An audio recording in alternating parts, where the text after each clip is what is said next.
Part 2 tayo ngayon. So, kaya bukas ay kasama ko yung amo kong lalaki. Kasi noong una, ang kasama ko, yung dalaga kong alaga, si Noro, at saka yung amo kong lalaki, si Baba Bader. So, ang nag-drive ay si Nora. Tapos, naghintay kami ng 2 oras. Yung amo kong lalaki umuwi na dahil natagalan siya, naghintay. Sabi niya, napakatagal. Kasi pag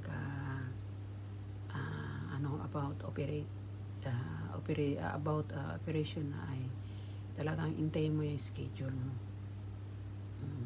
Kasi ilang doktor nag-check sa akin. Unang doktor pa lang pag-check sa'yo ay schedule na ikaw ay may opera. Kaya matagal kami. Kaya ang alaga ko nag-worry, ba't ang tagal daw ganito? Hindi niya alam na akala niya check up pa rin. Yun pala ay opera na pala. Kasi yung alaga ko kasi iba kasi yung isip niya siguro. Nagmamadali ng umuwi or either kami ay hindi pa nakakain. Ako, hindi ko na feel ang gutom. Dahil iniisip ko yung aking sarili. Feel ko na talagang hihiwain tong bukol talaga sa aking mata. So, first time ko guys na naoperahan yung aking banda dito sa ibag natin sa mata. Pero ito po ay nangyari ay second times na po na allergy ako sa aking naramdaman.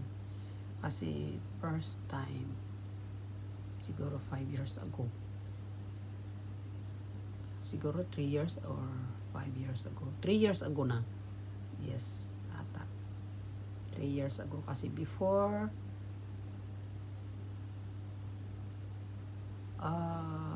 i-renew yung aking passport in 10 years kasi panibago na yung aking passport, that is 5 years. So hinintay yung aking 5 years na ma-expire na yung 5 years ko sa aking passport. Old, nag-process po ako ng aking passport sa Philippines Embassy.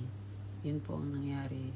Pag picture sa aking mukha, ay oo pala, dalang-dala ko yung mukha ko doon na 5 years ago pala ata. Tama, 5 years ago. Oo.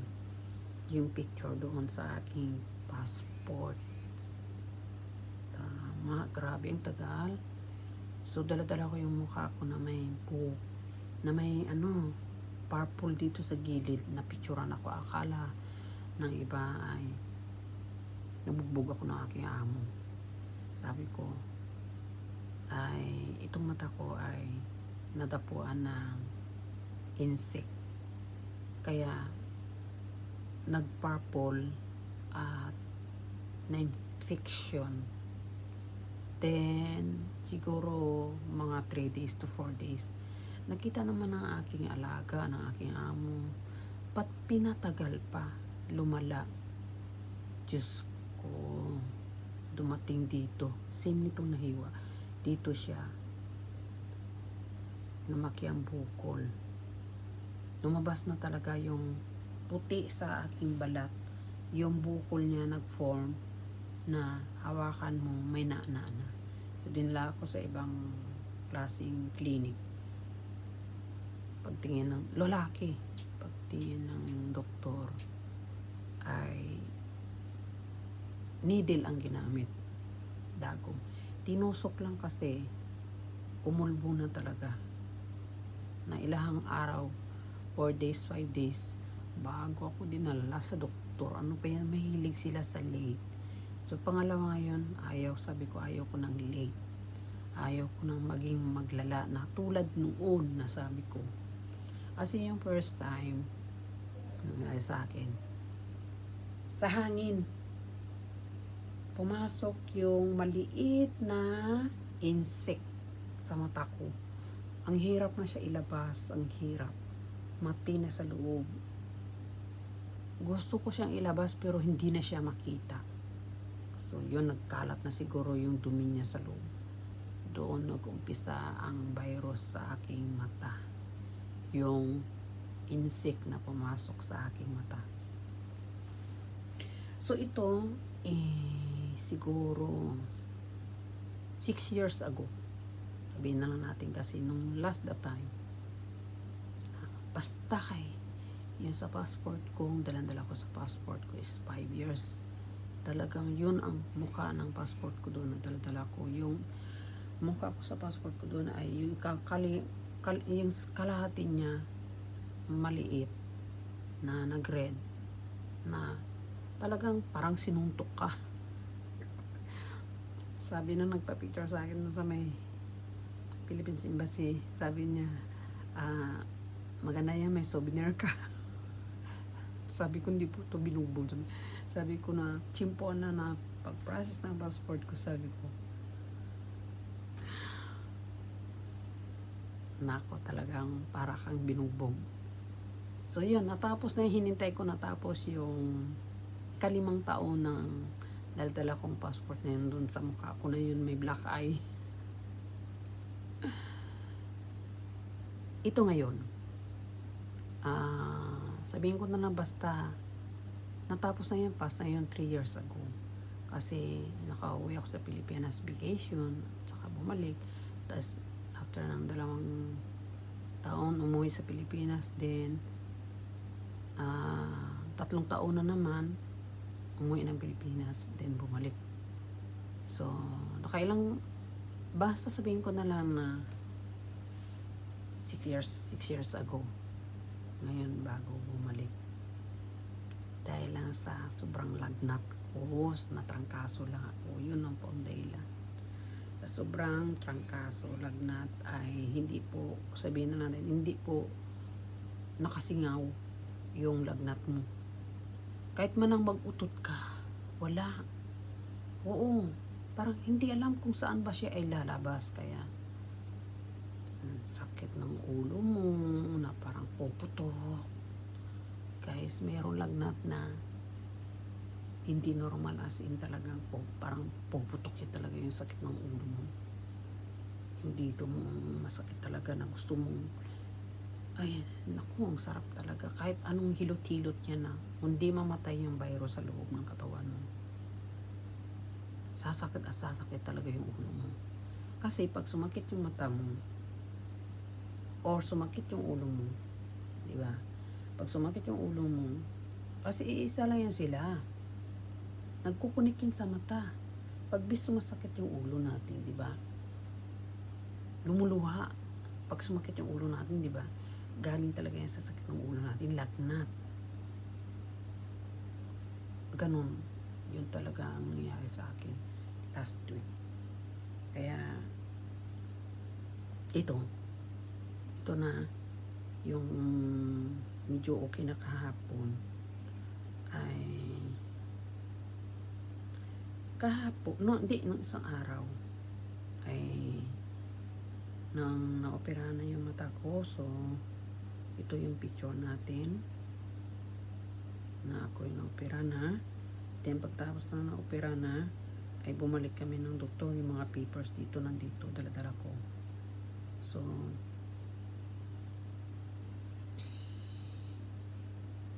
yan.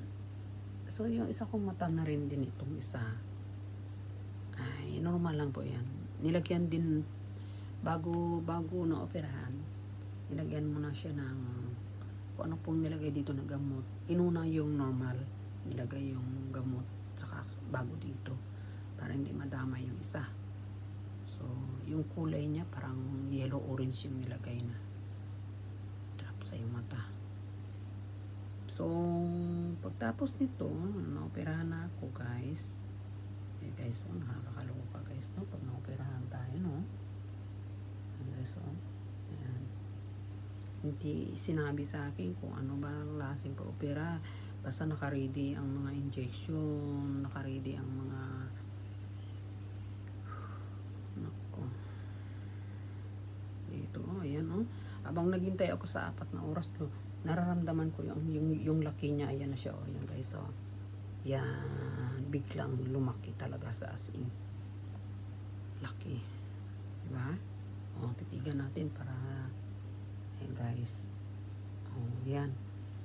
Parang mata ng ilipan na lumaki. So, yan. Nung pagka, na operahan siya guys, ay bumalik kami kinabukasan. Sabi daw, dalhin itong mga papers, at saka ganun, ganyan. Ay, ayan siya, oh. Oh, ayan. Oh, tingnan natin yung paghiwa sa mata ko. Ay, ibang-iba talaga yung mukha mo, no? Yung mga lumalabas yung mga blackheads, mga ayan, hiniwa talaga ng green. Nakakatakot talaga as in. So, yan siya guys. At pinalitan lang yung cover niya. Ang cover nilagay dito sa baba. Dati ay naka-cover lahat. So, nang napalitan na ito siya, ay yun. Ito na, ayan, lumuluwa-luwa siya. Ayan, lumuluwa-luwa ako dyan. Oh. Kasi nararamdaman ko pa ang sakit talaga pa ng kalahati ko pa ng ulo. Sabi ng doktor ay magpahinga muna, huwag mo na magtrabaho, huwag mo na magluto. Dito medyo nagkalma na siya. So still now. Basta wag lang kalimutan yung gamot na time ng pag-inom ng gamot ay inumin mo na guys. Kailangan bago mag-inom ay kumain muna ng sakto. Tapos sa oras na ng pag-inom ng antibiotic ay inumin, kasi guys hindi po ako uminom ng antibiotic tuwing ako ay trangkaso o sakit yung ulo o inuubo. Hindi po, ano lang talaga yung syrup lang para sa ubo, sakit lamunan, makating lamunan, yun lang. Pero never po ako uminom ng antibiotic na so sabi ng doktor kailangan mo nang uminom ng antibiotic kasi yung katawan mo kulang sa kailangan antibiotic. Yun siguro, di ba, kaya sobrang sakit ng ulo ko. So bakterya nag-ipon na. So sabi ng doktor bawal ang chocolate kasi tiningnan yung aking blood pressure, okay naman daw, medyo malapit na daw.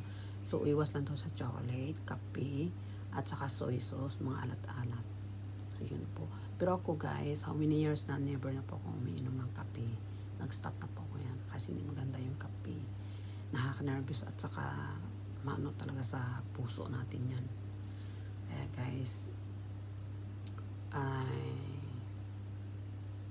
pwede kayong uminom kung gusto nyo. It's up to you na minsan na kayo uminom kung gusto nyo. Pero wag po lagi. Hindi maganda yung lagi tayong kape. So guys, diba? So, ayan lang. Yan lang po yung ma-share ko sa inyo. So guys, kaya ingatan nyo ating mga sarili. Kasi hindi ko naman akalain na ganito po nangyayari sa akin. Guys, so round. So, at least po ay medyo okay na. Thank you so much sa inyo lahat. Okay na po. Diba? So, kaya bukas, check up naman namin. Kasama ko yung amo ko na lagi. So,